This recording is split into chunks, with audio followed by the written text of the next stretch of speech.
เอาสบายดีเนาะมื้อนี้สิมาเล่นน้ำโจเนาะมาน้ำโจเพิ่นเฮือนหน้าเพิ่นโอ้อยู่ลักษณ์27เลยนี่นะเฮือนหน้าเพิ่นอยู่ลักษณ์27เฮือนป้าบักใหญ่แล้วพุ่นน่ะอู้ป้าบักใหญ่หนึงสิมานอนอยู่นี่ได้นี่นะก็โอ้โจนู่นน่ะเห็นโจสวัสดีโจ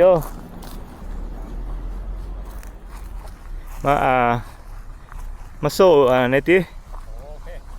สิยางรอเฮือนโจเนาะกันนาเบาเฮือนนาบ่าวเนาะโอ้นาบ่าวก็นั่งอยู่เนาะสบายดีนาบ่าวสบายดีโอ้สิรอเบิ่งเฮือนเด้อนี่เด้อเฮือนหลังบักใหญ่โอ้ยยังบ่ได้เลาะเบิ่งเบิดเทื่อเนาะพักผ่อนโอ้แม่นโอ้น้ำมาโจมันยังเลาะเบิ่งโจมะนี่ก็อีหยังนี่โจนี่มองนี่อยู่รักเขาเอ็ดแม่นลักเทอร์เอสบ้านเมืองไชชนีเนาะโอ้นครหลวงเวียงจันทร์อยู่น้ำธรรมชาติอยู่น้ำต้นไม้ต้นตอกผู้เฒ่านั่นน่ะอยู่แถวภูแถวเขาเนาะต้นไม้คล้ายใช่แล้วเพิ่นจะมาพักเซาอยู่นี่อันนี้สิเป็นบ้านนั่นบ้านพักเซาเนาะบ้านสวนบ้านสวนบ้านสวนเฮานั่นจะมีต้นมะไม้หลายต้นอยู่นี่อันนี้เฮาก็บ่ได้มาก ำลังไงมาเลาะถ่ายมาเบิ่งอันนี้เป็นตูบไม้เพิ่นเฮ็ดเป็นตู้แบบคิกแบ็กวะแนวนั่งเล่นนั่งโอ้แบรนด์นิวเลยนี่นะแบรนด์นิวเพิ่นว่าเพิ่นปลูกอันนี้นี่เบิดประมาณ7 ล้าน7 ล้าน so it's around 300 350 300 ไป yeah around 350 350 USD เลย man that's not bad for that ขั้นแบบยูมีการ start business นะเอาในเพื่อนนี่ไปใส่จาก4-5 ลังมีตังนั่งกินข้าวเฮ็ดร้านนะคักเลยเนาะไอเดียไปอยู่แบบฮิวสตันอยู่เมืองแบบบ่มีสนุกนะคักโอ้มีอ่ะได้เพิ่นก็มีโอ้เพลนเนอร์ว่าทีวีโอ้มีทีวีโอ้กำลังเห็นพุ่นน่ะทีวีแล้วก็สิอะไรแล็ปท็อปของเพิ่นโอ้มีเป็น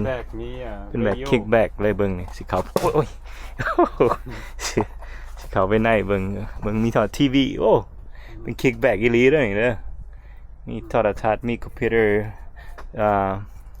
นอกของretire เนาะแล้วก็เฮ็ดคนแม่นคนพวกเฮา retire เฮาอยากhigh extra income เฮาก็เล่นกับ stock เล่นกับคริปโตยังเขามีคอมพิวเตอร์แบบนี้เฮาก็สบายได้นี่นะเลยเฮ็ดlittle extra income เฮาก็คันคนฮู้จักเล่น stock เล่นคริปโตยังก็โอ้คักมีอินเทอร์เน็ตมียังมีเบิดเลยนะนี่นะอินเทอร์เน็ตเพิ่นก็ไวเด้อยู่บ้านนี่เฮาเลยมาโหลด3-4-5วิดีโอได้นี่เนาะโจเนาะโอ้ยังโหลดวิดีโออยู่อันนึงนี่ก็สิเป็นแบบความฝันของบางคน you know yeah. like yeah to me it's like a dream yeah มา retire อยู่เมืองลาวเนาะเมืองเกิดของพ่อแม่พี่น้องหลายๆคนอยู่อเมริกาเนาะแล้วก็โอ้แล้วมาเห็นนี่ก็ว่ามักเลยนี่นะมักเฮาก็40 ปีเฮาก็ retire ได้เนาะ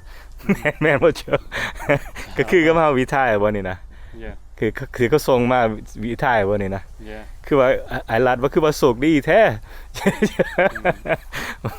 บ่อะไรคือถอนลูกคือถอนเมียอยู่อเมริกาเนาะสำหรับพวกเฮา retire no choice แม่นบ่ค่อย no choice man บัดพวกเจ้ามี choice พวกเจ้ามาเองอีหยังแม่นอยู่มาลาวนี่แบบyou know but เฮาสำหรับเฮา I'm not retired yet ฮู้บ่ yeah Because you I just don't- I you don't just get no- travel yeah Yeah. yeah you don't get the 401k yeah yeah I don't get no but- income Yeah. บางคนคิดว่าโอ้คือบ่เฮ็ดเวียกไปฮอด65 ปีจัง retire yeah but yeah for me you know เฮาก็บ่ฮู้ you know I've been working for Yeah. 20 some years yeah เฮ็ดเวียก20ปีปะ มันก็ ปลายปี yeah แล้วก็คิดว่า you know that's a long time so Yeah. you know so I gotta take a break first you know yeah yeah so I know your ชีวิตมันก็บ่มีลูกเนาะโจเนาะยังบ่มีลูกมันก็บ่มีหยังบ่ได้แบบใส่ใจายหยังหลายเนาะพอมีเงินเท่าเล็กเท่าน้อยพอไหลมาซื้อกินเมืองลาวอิหยังก็อาหารอิหยังก็ถูก yeah บ่โจซื้ออาหารบ่ฮอดเบิดร้อน1 2ร้อน yeah อาหารขาบหนึงนี่นะมันก็บ่แพงเนาะ Yeah. เพิ่นก็มาอยู่ลาวหลายแบบนั้นว่าโจก็บ่มีเงินหลายคือแบบเนาะเขาว่าเนาะโจเนาะ แต่สิเว้าให้ FC ฟังนำเพราะว่าหลาย FC นะเขาเจ้าคิดว่าเฮานี่มีเงินหลาย yeah โอ้ that's ย the reason why อ๋อ that's the reason why นะเฮาเที่ยวมาประเทศลาวเขาเจ้าคิดว่า I'm rich you know but โอ้ย but it's not like that บัดของแท้นี่เงินเอาเงินอเมริกามาเอามา100นึงนี่มันสิแลสเป็น 2-3 ทิศพุ่นเด้คันเฮาประหยัดหั่นนะมันบ่คือบัดเฮาเอาเงินมา1,000นึงนี่1,000แลสเฮายกโอ้ 4-5 เดือนพุ่นเด้คือกัน มันเป็นแบบนั้นบัดอยู่อเมริกานี่1,000โอ้แลสมื้อนึงก็ไหลนะแม่นว่ามันต่างกันเลย อืม แบบโจก็พอมีเงินใส่กินเนาะโจเนาะ อย่ามีเงินซื้อ มา อยู่ซื้อกิน แม่น ลาว แม่น อืม แมน ไปเฮาย่างเลาะถ่าย ไป ให้ ไปมาเนาะ ถ่ายให้ เบิ่ง FC โอ้ น้องเบิ่งว่ามี แม่น แม่ปัจจุบันนี้ แมนโอ้มีน้องมีโอ้คันมีปลานี่คักตัวนี้ เขาก็บ่ได้มาถึง4 months แมนเนาะโจเนาะโจนี่มักเมืองลาวเลยนี่โจนี่ oh yeah มา มัก everything เลยเนาะโจนี่เนาะ yeah เออ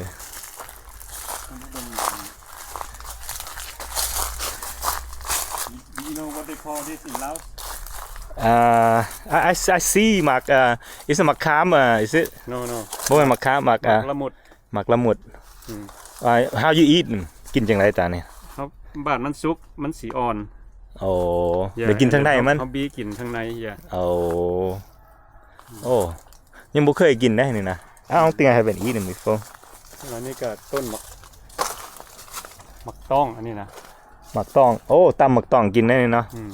โอ้ยูมีกาซ้ำได้กินหมักต้องได้กินแต่หมักต้องในแซกเขาใส่ตู้เย็นนะบ่ได้กิน fresh คืออยู่เมืองเฮาเลยเนาะ ต้องดอง เออ อันนี้ต้น ครับ มา ต้นหมักม่วงเลยพวกนี้โอ้หมักหมี่ป้าหมักหมี่กำลังเกิดเบิ่งพุ่นน่ะอีพอยอีแม่แม่มักกินหมักหมี่นั่นเด้อหมักหมี่กำลังเกิดพุ่นน่ะมาอยู่เมืองลาวมีความสุขปานใดเนาะได้กินหมักหมี่สดพุ่นได้เนี่ยอยู่ล้างบ้านตัวเองพุ่นได้ตานี่โอ้หมักหมี่หู the little one ตก มัน โอ้ย ตก ตกติดหัวโอ้เจ็บบ่วะโอ้เบิ่งพวกโอ้หัวบักใหญ่เลยนี่โอ้จักหน่อยสิได้กินได้นี่นะโอ้หมักหมี่สดเอ้ยอีพ่ออีแม่เฮ้ย มาทางที่ ตกติโอ้มะขามตานี่เบิ่งมะขามบ่เรื่องหมักซีดโอ้มีแต่ต้นหมากใหม่เนาะที่โอ้เราก็ฝุ่นมะขามก็สุกไปเลยนี่นะโอ้มะขามเอาต้นมะกล้วยโอ้ ให้FC พี่น้องได้เบิ่งต้นกล้วย ต้นมะกล้วยกำลังโอ้มะขามสุกเลยนี่จ้ะโอ้มะขามสุกเลยนี่หวานเลยนี่มะขามนี่โอ้ต้นมะกล้วยของเพิ่นนี่ต้นต้นมะเกี้ยงบ่นี่เจ้าเริ่มใบขี้หูดนี่นะโอ้มะเกี้ยงเนาะใบขี้หูดได้นี่นะโอ้นู่นต้นมะเกี้ยงเนาะโอ้มากยังบักสูงตัวเนี่ย What's that plant บ่ฮู้เด้ มาหู มากล้วยอีกตัวนี้ไอ้ยามันมักซีดาตัวนั้นนี่ต้นมักซีดาตัวนี้มันยังยังพอได้เกิดเท่าเนาะเดือนยังเดือน2-3 เดือนพุ่นแล้วยังสิได้กินมักซีดา แล้วไปเบิ่งทางทางหลัง ทางหลังบ่โอ้อันนี้เราก็เป็นการาจแล้วเนาะหม่องเฮ็ดช็อปเนาะ เป็นแบบชอบเฮ็ดหันเฮ็ดนี้ ตรงนี้ตะกี้เป็นคอกไก่เพิ่น เป็นขอไก่โอ้ตอนนี้มาเฮ็ดเป็นแบบ เป็น storage คือ storage shop หันแล้วเราก็มีของแปลงเนาะแปลงพักตู้แปลงมีแฮมเมอร์อย่างนี้นะแนวเฮ็ดเวียกกลางเฮือนนั่นแหละอู้ มาเดือน3เดือน4นี่โอ้บัก โอ้หมกม่วงเต็มเลยแน่นอนเนี่ยโอ้มาเล่นเดือน3เดือน4อะไรกินหมกม่วงอย่างนี้แล้วนี่เนอะอุ้ย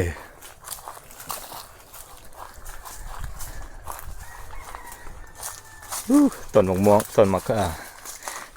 บานาน่าทรีนี่มะกล้วยหมกม่วงมีหลายโอ้ออเรนจ์นี่บ่หมักหน้าเอาวะนี่นะเรียกว่าเลมอนหมักเลมอนนี่ล่ามหรือเลมอนนี่แหละเนี่ยโอ้เฟรชเลยนะเนี่ยคันเห็ดกินนี่เขาก็มาล้างบ้านเขามาเก็บเอาไปกินนี่แหละ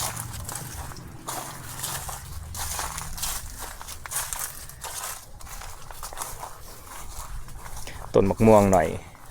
มะฮุ่งหน่อยโอ้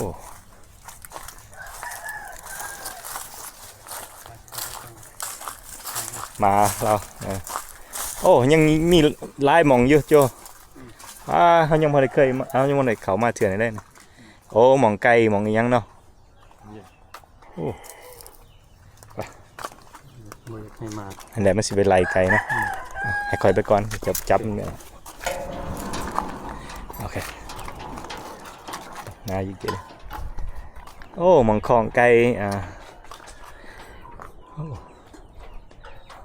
ต้นมะพร้าวเลยเนาะโจ ต้นมะพร้าว ต้นมะพร้าว อันนี้แหละคนมักอยู่นอกเมืองที่แบบธรรมชาติ ธรรมศาสตร์เลี้ยงไก่เลี้ยงหยังกินเอาหอกอาหารมีเบิร์ดมาขาไก่กินเห็ดไก่สดกินเลยแหละอยากกินปลาก็ไปตึกเอาปลาในน้องโอ้เป็ดกินหมกหมี่ต้นคัก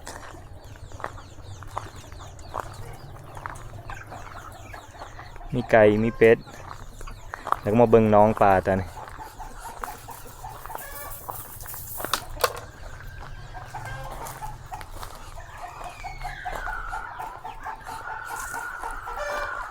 มีปลายังอยู่ในโจนี่นะ อันนี้ ปลานิ่นเหรอ อันนี้ ปลากดนี่ยังมีหลายแบบเนาะโอ้น้องเพิ่น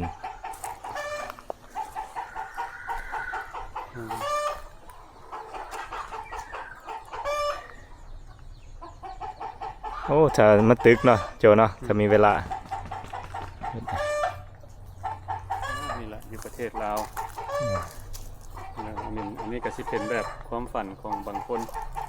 เนี่ยวิชัยลิ้นกับบักไงก็บ่แพงไปานใดเนาะโจเนาะกะว่าเท่าไหร่นี่นะเ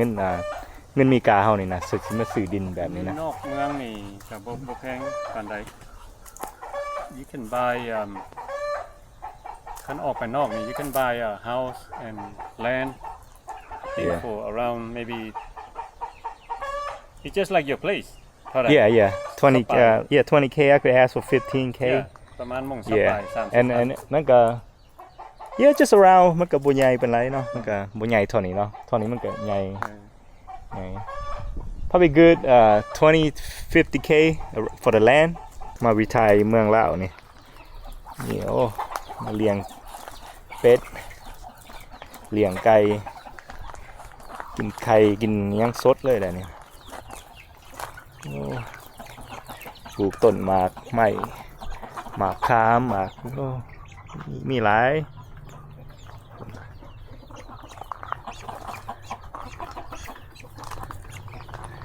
อยากอะไรยังฮะอยากอะไรยังเพื่อนน่ะกูจะขั้วมั้ยอยากกินข้าวบ่จ๊ะ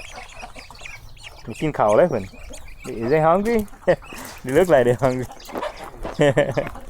อยากกินนะเพื่อนมากวนไก่ไล่ตีกันนะไก่หน่อย วันนี้ก็ได้พาเขาออกมา ไข่ เนาะ มาเยี่ยมยาม เยี่ยมยามบ้านอยู่ไปเบิ่งข้างนั้นบ่ไอ้เจ้าอยู่ข้างหนึงอีกวะ กับนี่ข้างหลัง ก็ยังมีหลายอยู่เนาะ อืม มันก็บ่เลยหน่อยเด้นี่นะนี่มองในอารมณ์บ่ให้กับหมาเขาเราจึงเฮ็ดเป็นแบบนี้แล้วก็เลี้ยงไก่เลี้ยงไก่ก็มีน้องหมาน้องน้องไก่น้องเป็ดอยู่แถวนี้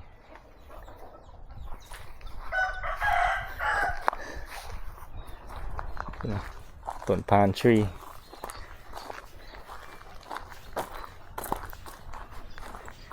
จะหน่อยมาแลนด์พูดนะนี่ก็มีต้นหลายต้นเนี่ยต้นมะขามต้นหมากยุ่ม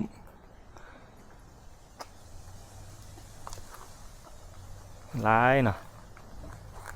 กับอยู่เพิ่นก็มีห้องน้ำเลย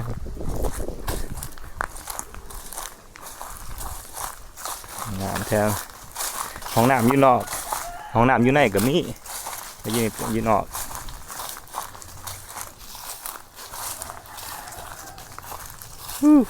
เป็นได้อยู่ว่าพี่น้องเนี่ยเบิ่งนี่ Dream House ปลูกผักปลูกหญ้าอีกนี่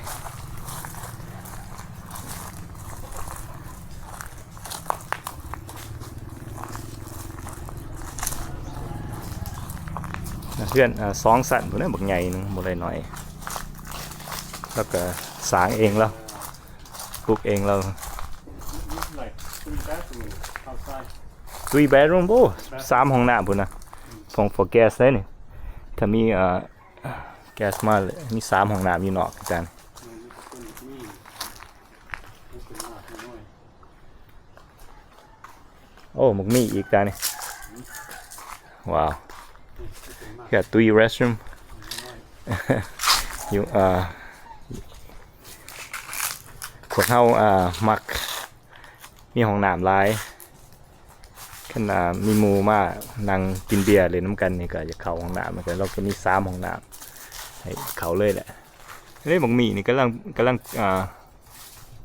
งเกิดนี่น้อยนี่เป็นแต่อ่อนซ่อนนะนี่หมกข้าวอันนี้กินมะม่วงไหลบ่โจงข้าวนี่นะ มันยังน้อยอยู่ ยังหน่อยอยู่วะโอ้ข้าวคนน่ะโอ้ไปทัวร์ surround เพิ่นน่ะเบิ่งเพิ่นน่ะมันกลางบ้านเพิ่นน่ะมักใหญ่like he built เราสร้างเองเราเบิดเนี่ย like start from ground up like ซื้อดินแล้วก็สร้างเลยนะเนี่ย AC มีคู่ห้องเลยต้นพุ่นน่ะ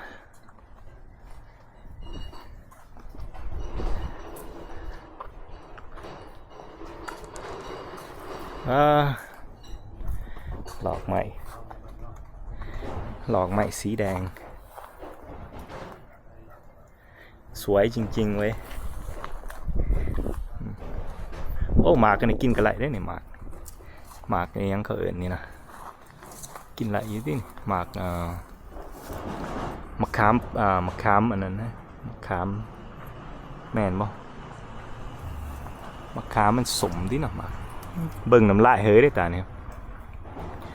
เบิ่งน้ำลายไปถามโจสิกินอะไรอยู่วะเนี่ยมันก็มีสีแดงอยู่มันมีสีแดงคือหมากเชอร์รี่เนาะ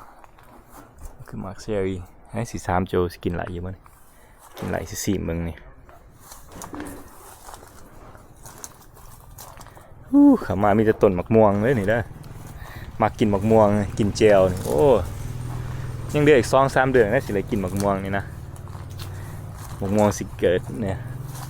เดือน3เดือน4เขาว่ามะม่วงเกิดนี่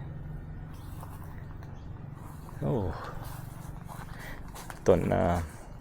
มะพร้าวหรือ palm tree นี่นะมะพร้าวเลยนี่นะมะพร้าวหน่อยกำลังเกิดให้มั้ง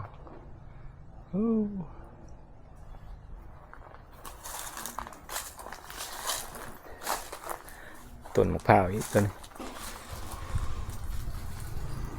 นี่ก็ต้นอะโวคาโดเด้นี่นะอะโวคาโดมันสิเกิดกับตอนมักม่วงและเกิดกับตอนมักม่วงเดือน3เดือน4พุ่นเนาะสิได้กินนะก็บักใหญ่3-4อย่างเบิด3อย่างเบิดแถวบ้านอันนี้เป็นแบบคือฟาร์มเฮาส์คือกันเนาะรีไทร์เฮาส์คันเฮาอยากม